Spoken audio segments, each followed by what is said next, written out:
to start off with a little bit of a talk. I'm part of a Toastmasters group in Southern Calgary, and I prepared a speech for them, and you're my test audience. Isn't that great? All right. Well, how many of you made New Year's resolutions for 2016? Anyone? Oh, nobody's making resolutions. I think you heard the same thing that I heard, that 50% of resolution makers fail by the end of January, and 9 out of 10 people quit by the end of March. Instead of resolutions, though, I'm going to encourage you to get one word for the year, and it might just change you. If you have a check-the-box, task-oriented nature similar to mine, you've probably had your share of goal setting for the new year. However, as time goes by, we can feel frustration seeping in as we fall short of our very ambitious plans. We try to do too much, and as a result, we feel less than successful. A few years ago, I heard a podcast about a book and a concept called One Word. It's a simple discipline of developing a word theme for the coming year. That's it. One word. Not a phrase or a statement, just a single word. When you discover your one word for the year, it gives you much more clarity, passion, and purpose for life. The one-word exercise brings simplicity and focus. It cuts through the distractions and keeps us focused on what really matters. It has the ability to stretch us in all areas, spiritually, physically, mentally, emotionally, relationally, and financially. God can transform us through this exercise, for God delights in changed lives. Having your one word will initiate a process of teaching, developing, refining, and molding. God will use your word as a light and as a mirror, illuminating your path and revealing things that need to change. It facilitates a great journey of highs and lows, designed to make you into the person that you were created to be. When the authors, Dan Britton, Jimmy Page, and John Gordon, first started this process, half the fun was choosing the word for the year, but they learned that it's not necessarily us who chooses the word, but rather God who reveals it. God can indeed drop an appointed, specific word into your soul. In their first few years, they admitted that it was mostly them picking a word with very little revealing of the word from God. But still, God used it. As they became more experienced in the process, they learned to really listen and watch for God's leading in selecting the word. By listening for God's voice, you will discover a God word and not just a good word. Let's get to the practical side of the one-word theme concept. Keep in mind that the process takes some time, but it's worth it.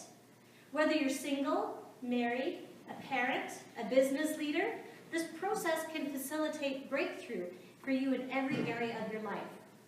When your one word comes to you, it may come in the form of a character trait, a discipline, a spiritual focus, an attribute, or a value.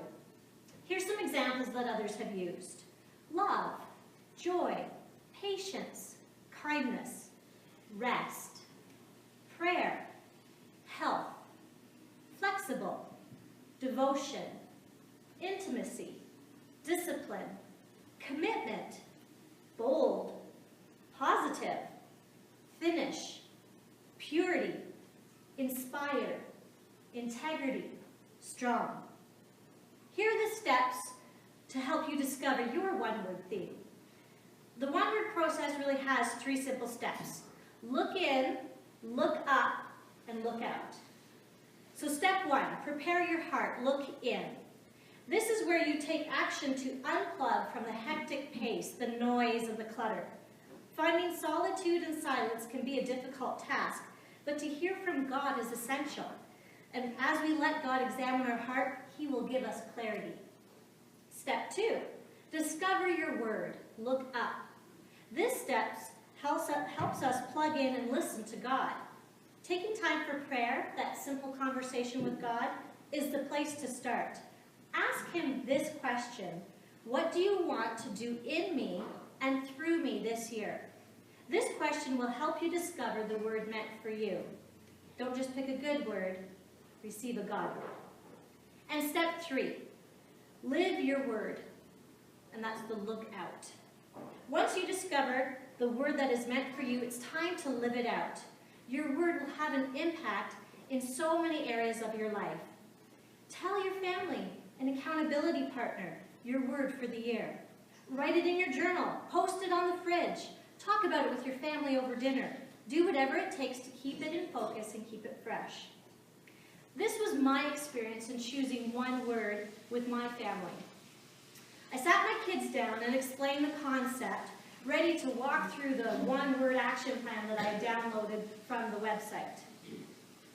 I prayed a quick prayer for God's guidance, and before I even turned the cover of that front page, 2 of my children put up their hand and said, "I have my word." I said, "What? I haven't even read through the plan yet." But determined not to be ruled by the rules, I decided to listen to my children and see what they had to say. My daughter, who's 11, went first. She said, "My word is persistence."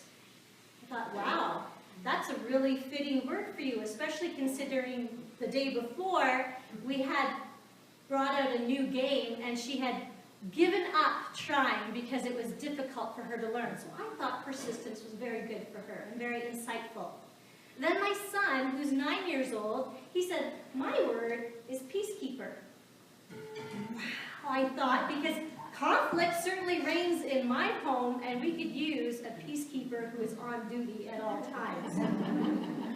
My little Emily, who's 6, she did need a little help. Her first try at it was coloring for others. And while I thought that was a good intention, I said maybe we could refine that. And so her second try was kindness.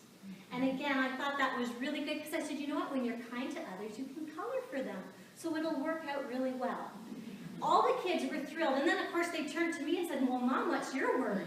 And I said, "I can't just pick a word that quickly." I said, "I need some peace and quiet." So I shooed them outside and had a little bit of quiet time. And as I was praying to God, I really reflected on all the things that had happened in 2015. I started thanking him for all the benefits and the good things, but also for the challenges and the difficulties, because God really doesn't leave any scrap unused. He can redeem it all. And while I was going through the gratitude that I felt, suddenly a word jumped out, and it was the word grace. And I sobbed, because I knew what that meant for me. I've received so much grace, but yet I am stingy in giving it out. I admit that I have a bit too much Pharisee in me. Pride, self-righteousness, you name it. I want to be in control. I like a routine and schedule. I like things done my way. But when you're married and have kids, this doesn't work out too well. And so I know that my focus this year will indeed be full of grace, of giving out that which I have received, to love people where they're at, not to judge or criticize, to parent in grace and relationship, and not by rules and dictatorship. It's going to be a beautifully messy year. As you live out your word, let God use the simplicity of the one-word theme to revolutionize your everyday life. I pray that this year is a breakthrough year for you as the Lord takes you to the next level and uses your one word to bring Him glory.